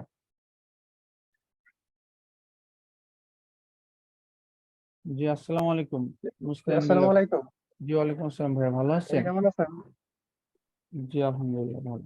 ভাইয়া এই যে সাইফোর্সের যে বইটার কথা বললেন, ওই বইটার কি মানে এই যে যেমন রিডিং এরও কি অনুবাদ দেয়া আছে? না এই বইটা যে অনুবাদ না ভাই, শুধু প্রশ্নগুলোর ব্যাখ্যা দেয়া আছে। যে আপনার যেরকম ওই একাডেমির হ্যাঁ 14, হ্যাঁ হ্যাঁ 15, 16 বইটা যেরকম এজ জি লাইক ওই জি জি রকমের? জি জি ভাই। জি আচ্ছা, জি আচ্ছা। ভাই। ওকে, যাদের কোশ্চেন নাই তারা লিভ নিতে পারেন। আবার ইনশাল্লাহ সামনে সামনে ফ্রাইডেতে 3:30 ঘটিকায় ইনশাল্লাহ আমাদের জিটি মেইন বই থেকে প্র্যাকটিস বেসে ক্লাসগুলো হবে। জি ভাইয়া, আহ, মুস্তাহিন ভাই আপনি হচ্ছে ওইটা বইটা নীলক্ষেতে নর্মালি গেলেই ওখানে আপনি কালেক্ট করতে পারবেন ইনশাল্লাহ।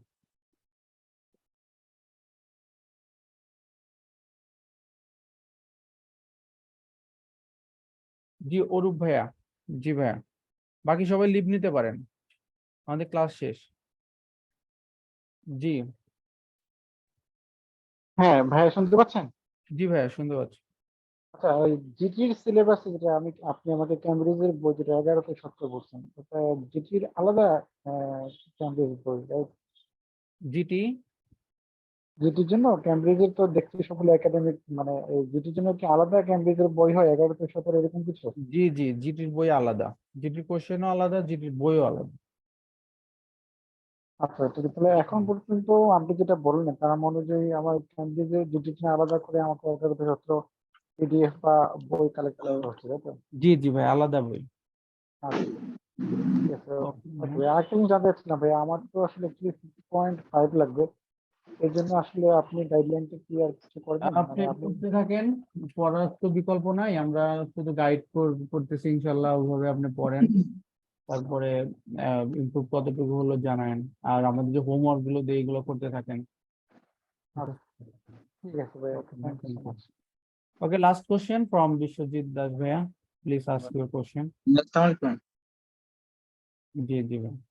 ভাইয়া, প্রথমেই ধন্যবাদ জানাই। আসলে আপনার ক্লাসগুলো ভীষণ এনজয় নিয়ে করছি, ভালো লাগছে এটা। থ্যাংক ইউ ভাই। নিঃসন্দেহে ভালো লাগার। হ্যাঁ, আমি চট্টগ্রাম থেকে, আমার আসলে আমি চট্টগ্রামের সাইফুডসে এর আগেও মানে আইএলটিএস করেছিলাম, বাট আমার কেন জানি এটা আমি কমপ্লিট করতে পারি নাই। এখন লাস্ট 16 ইয়ার্স ধরে আমি জব করছি ডেভেলপমেন্ট সেক্টরে, মানে স্পেশালি যদি বলি যে এনজিও সেক্টরে। আর আমার ব্যাকগ্রাউন্ডটা ফাইন্যান্সে।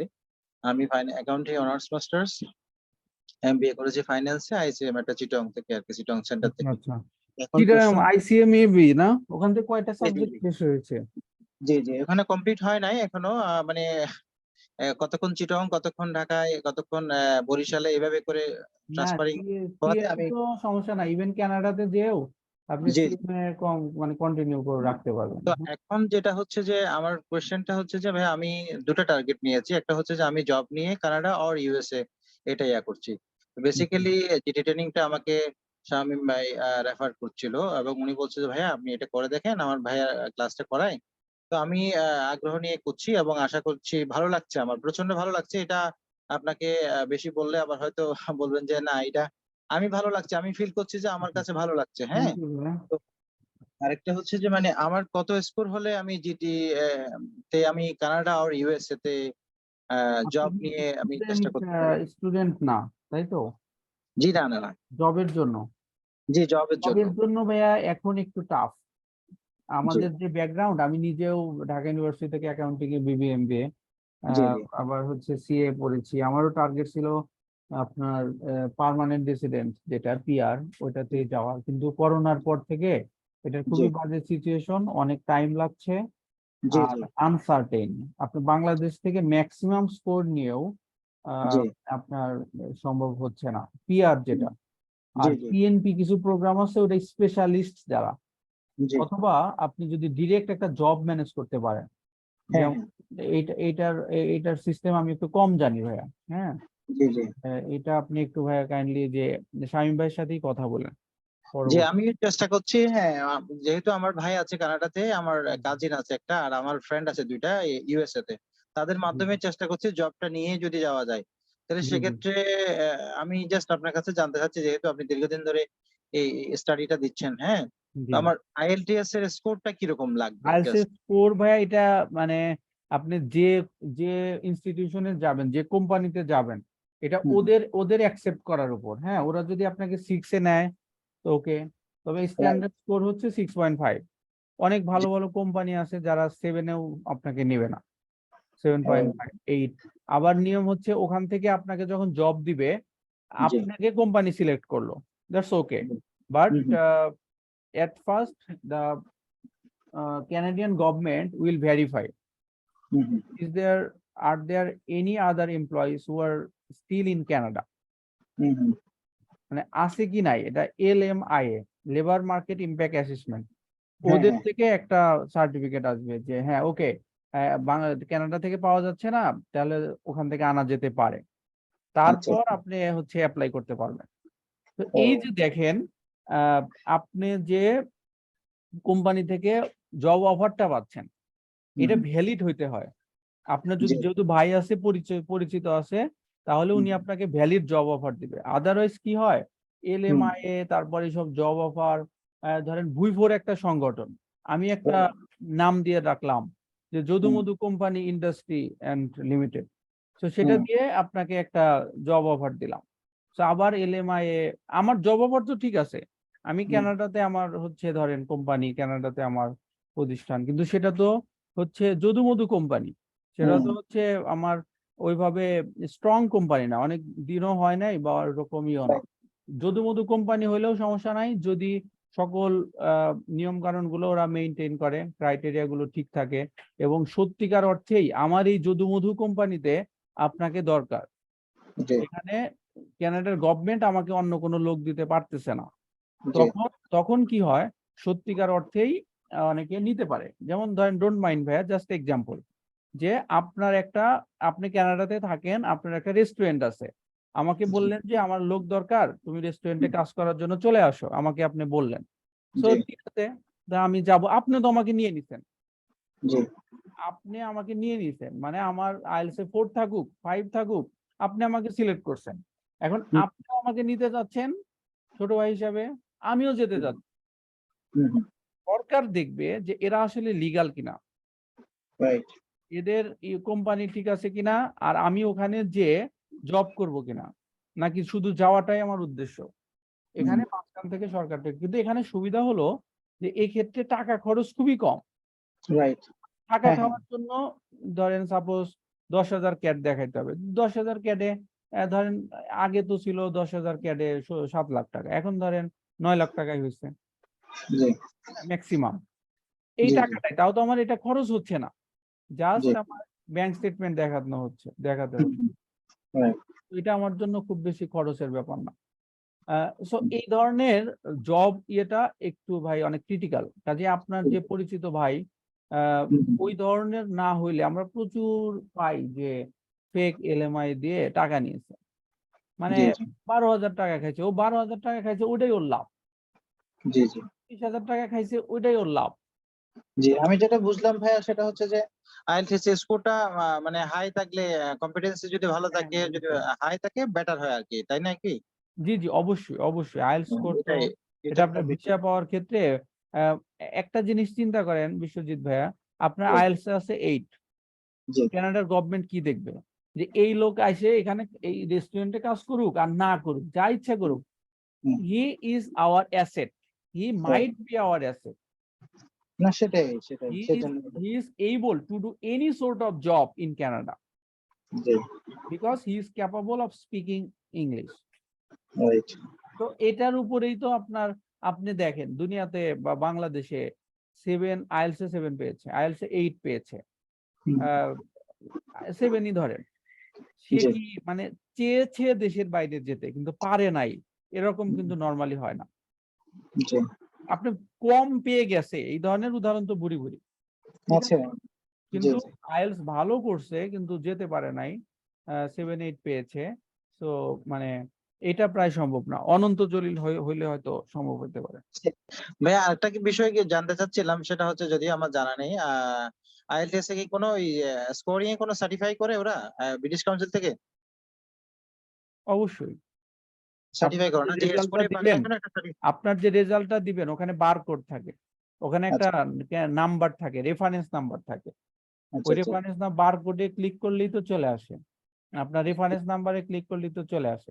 এটা নিয়েও প্রচুর মানে মানে ফটকাবাজি হয় দুনিয়াতে, বুঝছেন? কত যে কল আসে আমাদের এই আচ্ছা। সেই। দেন আমরা মানে মানে মানে আমার একটু ভাই ধরেন যারা ডোন্ট মাইন্ড ভাইয়া, বিশ্বজিৎ ভাইয়া, যারা নো প্রবলেম। সার্টিফিকেট চায়, যারা এরকম হচ্ছে 2 নাম্বারি কাজগুলো করে, তাদের যদি আমি হচ্ছে খাঁটি বাংলায় যদি গালাগালি করি, তাহলে কি আমার অন্যায় হবে? বল। সেটাই আরকি। আরেকটা বিষয় ভাইয়া, যেমন ধরেন আজকে তো ৩টার দিকে ক্লাস নিলেন, ৩টা ৩:৩০টায়। জি আমি জানি যে মানে আপনি ৭ তারিখের দিকে চলে যাবেন সামনের জি মাসের, জি হ্যাঁ? তো জি মানে যদি বিশেষ করে ফ্রাইডে, স্যাটারডে এরকম যদি মানে বিকেল বেলা ক্লাস নেয়া হয়, মানে জি জি এটা যদিও বা আপনার ম্যানেজমেন্টাল ডিসিশন, আমি বলছি না আমি একার হয়ে, কারণ এখানে অনেক স্টুডেন্ট আছে। সবার পক্ষে যদি বিকেলে হয় একটু ভালো হয়। যেমন ৯:৩০টার পরে সারাদিন আসলে আমরা যারা বিশেষ করে জব করি, আমি অবশ্য শামীম ভাইকে বলছিলাম যে মানে আমরা যারা জব করি আমাদের জন্য রাতেই বেটার। তবে জি ওই যে 11:30টার পরে একটু ঝিমানি চলে আসে আরকি। মানে ক্লাসটা যেমন আজকে হয়তো একটু আনন্দ নিয়ে করতে পারছি। এখন বেলা হইছে, বা আরেকটু যদি ৯:৩০টার জায়গায় যদি ৯টায় করা যায়, আমার মনে হয় যে একটু হ্যাঁ দেখবেন, হ্যাঁ এটা হ্যাঁ। আমি হ্যাঁ, মানে ঠিক জাস্ট আছে, আমি আমাদের পার্সোনালি এই 2টা ব্যাচ তো রানিং চলতেছে ফুল কোর্স। জি, আমরা হচ্ছে এর পরে, হ্যাঁ, এই যে রিডিং ক্লাসটা যেমন আগে হয়তো 3টায়, আমাদের এক ভাই সাউথ কোরিয়াতে না, আপনার মেবি কোন দেশে যেন, ভুলে গেলাম। তো জি। ওনার সহ আরো কয়েকজন রিকোয়েস্ট করেছেন, তারপরে আমরা 3:30টায় এনেছি। আচ্ছা, আচ্ছা। তারপরে হচ্ছে আহ, এইভাবে আমরা মানে আপনাদের থেকে ফিডব্যাক নিয়েই আসলে জি, আমাদের তো একটা একটা মানে এখানে একটা প্রফেশন বলেন বা আমাদের তো একটা না ইনকাম সেটাই। হচ্ছে, সো আপনাদের জি, জি। আপনাদের সার্ভিসটা দিয়েই আমাদেরকে না, না ঠিক আছে আপনাদের ভাইয়া, এটাই হেল্প আরকি। হয়, আপনাদের জি, হেল্প হয়, আপনাদের হচ্ছে একটা উপকার হয়, জি। যাতে আমাদের এখানে উত্তরোত্তর সাফল্য বৃদ্ধি পায়। তো সেটা না দিয়েই অবশ্যই। তো আমরা হচ্ছে মানে এটা প্রতিষ্ঠানটা চালাতে চাই। এটা তো আপনাদের আপনাদের স্যাটিসফাই রেখেই আমাদের এটা নিতে হবে, তাই না? জি ভাইয়া, থ্যাংক ইউ ভাইয়া। আমি ভালো লাগলো। আর হচ্ছে যে আজকে যে আমরা যে ইয়াটা করলাম ক্লাসটা, সেটা সেশনটা আ খুবই মানে এটা তো আমার কাছে মনে হয়েছে আরকি, আমরা যদি আসলে সময় খুব কম পাই, স্টাডি আছে এবং এরপরে জব আছে, এরপরে হয়তো ফ্যামিলি আছে, একটা প্রেশার আমাদের। আপনি জানেন। তো তারপরেও পড়াশোনা করার সুযোগ একটু কম হয়। তবে এই যে ফিল ইন দ্য গ্যাপস বিষয়টা আসলে আমরা তো অনেকদিন ধরে করেছি। এটা আমার কাছে মনে হচ্ছে একটু ইজি। তবে আরেকটু মনে হয় যে অ্যা এই যেমন আমরা ওয়ান ওয়ার্ড অনলি, যেটা আমরা সেকশন 1 এ পার্ট 1 এ যেটা করলাম, সেকশন 1 এ 1 to 14 যে কোয়েশ্চেন, এখানে মনে হয়েছে যে যেগুলা আমরা ১৪ টা কোয়েশ্চেন, ৯ থেকে ১৪ যে কোয়েশ্চেন গুলো করেছি, সেখানে আরো অন্যটা মনে হয় যেন হতে পারতো, এরকম আমার কাছে মনে হয়েছে আরকি। যেমন ফটোগ্রাফির জায়গায় এখানে ফটোগ্রাফিটা আমরা পারমিশন না নিলে ফটোগ্রাফিটা যেমন করতে পারবো না, ভিডিও করতে পারবো না। তাহলে এখানে ভিডিওর অপশন আছে। আমার ভিডিওটা কেন হচ্ছে না? মানে এটা আমার একটা মানে আরকি। হ্যাঁ? এটা দিলে কি মানে এটা ভুল হচ্ছে কিনা এই প্রশ্নের উত্তরটা, সেটাও একটা বিষয়। সেরকম হ্যাঁ, আরো কিছু মানে জানার থেকে যায় আরকি। হ্যালো? জি জি ভাইয়া, ভাইয়া শুনতে পাচ্ছেন? জি জি ভাইয়া, জি মানে সেরকম আরকি। না তবে ইন্টারেস্টিং, এটা খুবই মনে হয় যেন আমরা করতে পেরেছি, আয়ত্ত করতে পেরেছি। এটা আমাদের স্টাডি করলে আরো ভালো হবে, এটা মনে হয় আরকি। জি জি ভাইয়া, প্র্যাকটিস করতে করতে দেখবেন যে আপনার ব্রেনই অটো আপনাকে মেসেজ দিবে যে এই জি। ঘটনাটা এখানে ঘটতেছে কম বেশি। ওকে ঠিক ভাইয়া, আছে ভাইয়া, থ্যাংক ইউ। ভালো থাকবেন। ওকে বেস্ট ভাই, অফ থ্যাংক ইউ ভাইয়া। ওকে, রিডিং এবং রাইটিং এ মেইন পরীক্ষায় না, রাইটিং এ কেন সব ক্যাপিটাল লেটারে লিখবে? রাইটিং এ যেভাবে ফাতেমা ম্যাডাম যেভাবে নরমাল লেখে সেভাবে লিখবে। আর রিডিং এ সব ক্যাপিটাল লিখবেন, লিসনিং এ সব ক্যাপিটাল লিখবেন, তাহলে ভুল হওয়ার চান্স কম থাকবে। মনিরুজ্জামান ভাই কি আছেন? মনিরুজ্জামান ভাই কথা বলতে চেয়েছেন, মনিরুজ্জামান ভাই আছেন? টার্গেট 6 মান্থ রিডিং এর জন্য প্রথমে 27টা কোশ্চেন শেষ করেন, তারপরে আপনি মোটামুটি একটা কনফিডেন্ট পাবেন, তারপরে বাকি প্যাসেজ 3টা শেষ করবেন। জি জি ভাইয়া বলেন please. Last question from Moniruzzaman ভাই। আসসালামু আলাইকুম ভাই। জি ওয়ালাইকুম আসসালাম। আসসালামু আলাইকুম ভাই। জি ভাইয়া, মনিরুজ্জামান ভাইয়া শুনতে পাচ্ছি ভাইয়া। শুনতে পাচ্ছেন ভাই? জি জি ভাই শুনতে পাচ্ছি। ভাই শুনতে পাচ্ছি, বলেন প্লিজ। জি ভাই শুনতে পাচ্ছেন? জি জি ভাই শুনতেছি। ভাই আমি আপনার 21 মার্চ ব্যাচের স্টুডেন্ট। জি জি নাম্বার সেভ আছে ভাই। জি ভাই আপনার ওই হোয়াটসঅ্যাপে নক দিয়েছিলাম, এর মধ্যে ব্যস্ত যার কারণে দেখেননি। আমি একটু রাইটিং টাস্ক টুর ওই আর্গুমেন্টেটিভ কোশ্চেনটা নিয়ে একটু 2টা মিনিট কথা বলতে চাচ্ছিলাম। জি ভাই আমি আপনাকে একটু আমি ভয়েস মেসেজ দিয়েছিলাম যে রাইটিং টাস্ক এর যে টেমপ্লেট আছে ভাই, ওই টেমপ্লেটের প্রথমটাই হচ্ছে আপনার আর্গুমেন্টেড। জি ওটা ঠিক আছে বুঝছি। এখন আমার আর্গুমেন্টেটিভ আমি এক মিনিট একটু বলি। আপনার ওয়ান টপিক যে আর্গুমেন্টেটিভ আছে ওইখানে কি যদি বোথ ভিউজ থাকে তাহলে বডি প্যারা 1 এ পজিটিভ, বডি প্যারা 2 তে নেগেটিভ। জি আর এটা কি ওয়ান টপিক বোথ ভিউজ থাকে, বা যদি বোথ ভিউজ না থাকে ওয়ান টপিক শুধু ওয়ান টপিক আর্গুমেন্টিভ বলে যদি বলে এগ্রি ডিসএগ্রি। হ্যাঁ হ্যাঁ, তাহলে যে কোনো একটা পয়েন্ট নেবেন, যে কোনো এগ্রি করলে এগ্রির সাইড গুলো শুরুতে বলবেন। মানে দুইটা বডি প্যারাতেই পক্ষে বলবো। হ্যাঁ হ্যাঁ, না না না, এখানে আপনার প্রশ্নের উপর ডিপেন্ড করবে। প্রশ্নে যদি পুরোপুরি এগ্রি করা যায় তাহলে এগ্রি করবেন, প্রশ্নে যদি পুরোপুরি ডিসএগ্রি করতে হয় ডিসএগ্রি করবেন। এইটা এটা মানে ওই বডি প্যারা 1 আর 2 তে দুইটাতেই কি সেম? বডি প্যারা 1 আর বডি প্যারা 2। 1 বলতে সরি ইন্ট্রোডাকশন আর এইটাও কনক্লুশন। কোশ্চেনের উপর ডিপেন্ড করবে। আপনি কি ভাইয়া মনে হয় সবগুলো ক্লাস করেন নাই, তাই না, রাইটিং এ? জি ভাই করছিলাম, কিন্তু মানে ওই সময় বুঝছিলাম, পরে আবার এখন প্র্যাকটিস করতেছি এসে একটু না, মানে এই গোলমাল লাগে কথাটা গেছে। আমি অনেকবার বলেছি যে এগ্রি ডিসএগ্রি 4 ভাবে লেখা যায়, 100% এগ্রি করতে পারেন, এটা প্রশ্নের উপর ডিপেন্ড করবে। 100% ডিসএগ্রিও করতে পারেন, এটাও প্রশ্নের উপর ডিপেন্ড করবে। আপনার 100% এগ্রি করলে বডি প্যারা 1 বডি প্যারা 2 সব এগ্রি। আবার আপনি এগ্রি করবেন কিন্তু কিছু ডিসএগ্রি নিয়ে আলোচনা করতে পারেন। বুঝতে পারছেন ভাইয়া? এরকম। ও, আচ্ছা। আর হচ্ছে যে টু টপিক থাকলে বোথ ভিউজ যদি থাকে একটাতে পক্ষে আর একটা বডি প্যারা 2 তে এটা অন্যটা। এটা এইভাবে কেন বলতেছেন ভাইয়া? এটা আপনার প্রশ্নে আগে পড়বেন যে আচ্ছা আমি যে প্রশ্নটা আসছে এটা কি আমি আসলে দুইটা যে টপিক আসছে দুইটা কি পক্ষে থাকবো না বিপক্ষে থাকবো, এটা প্রশ্নের উপর ডিপেন্ড করবে, টপিকের উপর ডিপেন্ড করবে। টপিক যেরকম থাকবে তার উপর হচ্ছে আপনি ডিসিশন নেবেন যে আমি কি দুইটা টপিকেই এগ্রি বলবো নাকি দুইটা টপিকে ডিসএগ্রি বলবো, এটা মানে প্রশ্নের সেটা উপর ডিপেন্ড। মানে মানে আমি যে কোনো একটা বেছে নিতে পারবো তো? যে কোনো একটা, মানে হয় পক্ষে থাকলে দুটাতেই পক্ষে এটাও বলবো, আর যদি এটাও কোশ্চেনের উপর ডিপেন্ড করবে। ধরেন আপনি বডি প্যারা 1 এ পক্ষে আছেন, তাহলে বডি প্যারা হ্যাঁ। 2 তে তো আপনি পক্ষে আছেন ঠিক আছে, কিন্তু বিপক্ষের কথাগুলো আলোচনা করতে পারেন।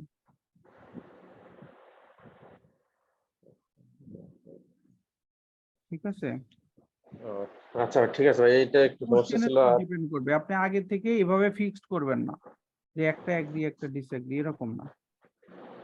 ও, আর ওই যে 5টা মানে ভাই আমার আসলে রাইটিং এ 5 থাকলেই হচ্ছে। এখন এই 5টা টেমপ্লেট যদি ইউজ করি আমি এইভাবে, মানে যেরকম করে আছে কালার গুলো সব মুখস্থ হ্যাঁ হ্যাঁ, করতে মানে আমার। গ্রামারটা একটু ভালো হলে আশা করা যায়। আচ্ছা ঠিক আছে ভাই, ওকে থ্যাংক ইউ, আসসালামু আলাইকুম। ওকে ভাই, ওয়ালাইকুম আসসালাম।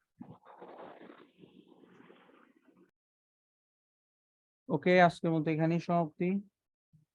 আসসালামু আলাইকুম।